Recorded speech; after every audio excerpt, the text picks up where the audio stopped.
वो कभी स्वयं से संतुष्ट नहीं रहता, कभी स्वयं से प्रसन्न नहीं रहता। जो है उससे अधिक पाना चाहता, जो पा लिया उससे आगे बढ़ना चाहता, अपने जीवन में बदलाव, परिवर्तन लाना चाहता। और ये प्रवृत्ति संसार में सबसे महान है,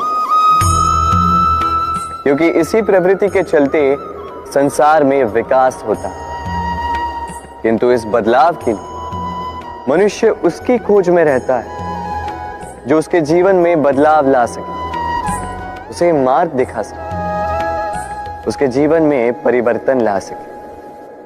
और इसके लिए मनुष्य संसार भर में उसे खोजता है जो उसके पास है।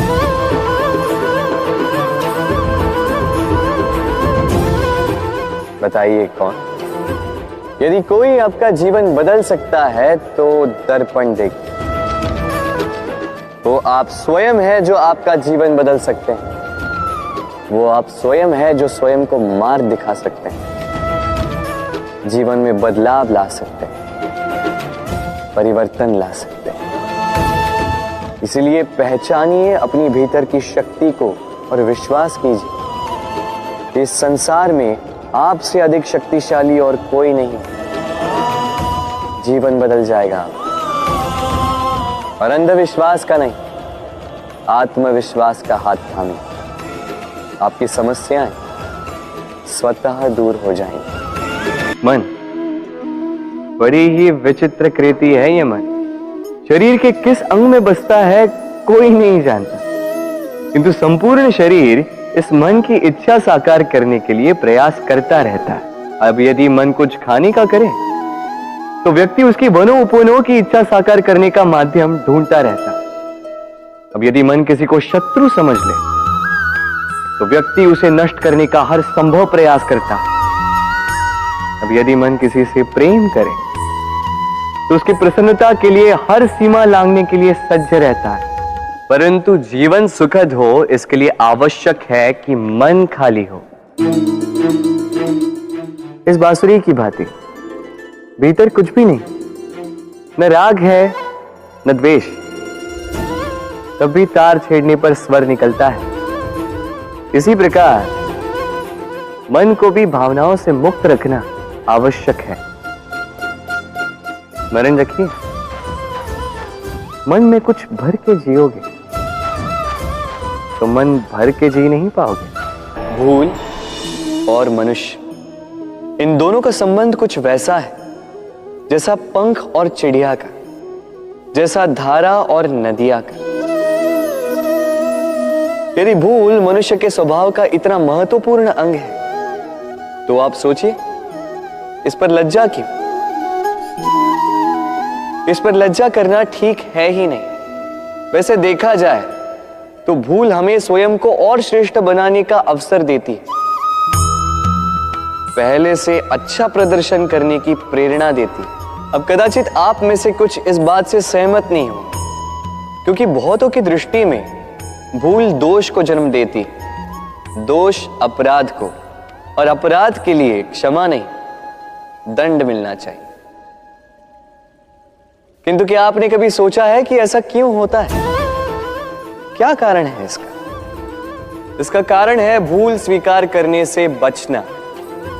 यदि आप कोई भूल करोगे और उसे स्वीकारोगे नहीं तो वो भूल दोष में बदल जाएगी और वो दोष अपराध।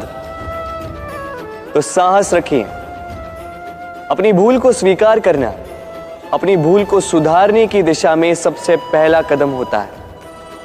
और स्मरण रखिएगा, यदि कुछ अपराध है तो वो है समय पे अपनी भूल ना स्वीकार। हमारा शरीर प्रकृति की सर्वोत्तम रचना है।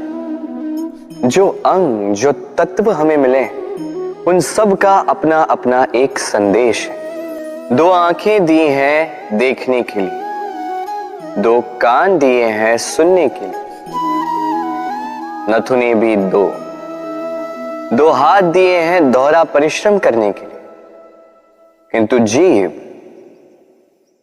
केवल एक। उस पर भी नुकीले बलिष्ठ दांत दिए हैं उनकी रक्षा के लिए। कभी सोचा है क्यों?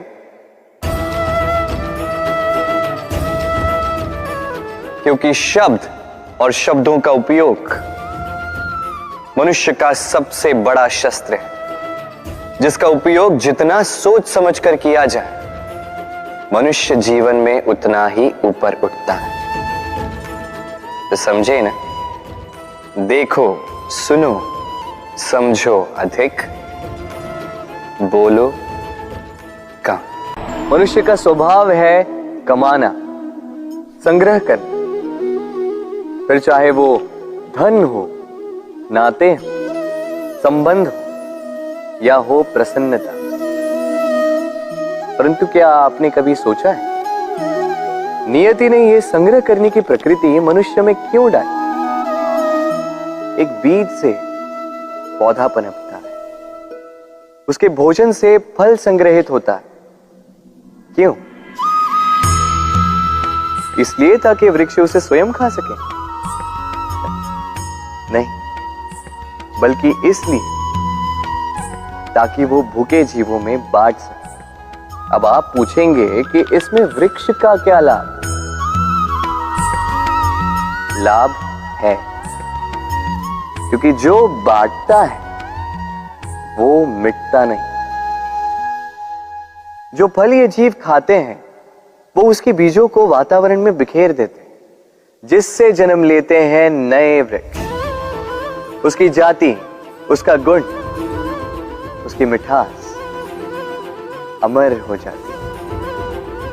इसलिए स्मरण रखिएगा, अमीर होने के लिए एक एक क्षण संग्रह करना पड़ता है, किंतु अमर बनने के लिए एक एक कण बांटना पड़ता है। कभी बरगद के वृक्ष को देखा है?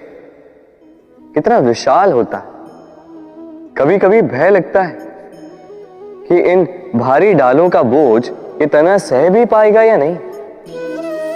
भय लगता है कि कहीं ये वृक्ष टूट कर न गिर जाए, किंतु नहीं।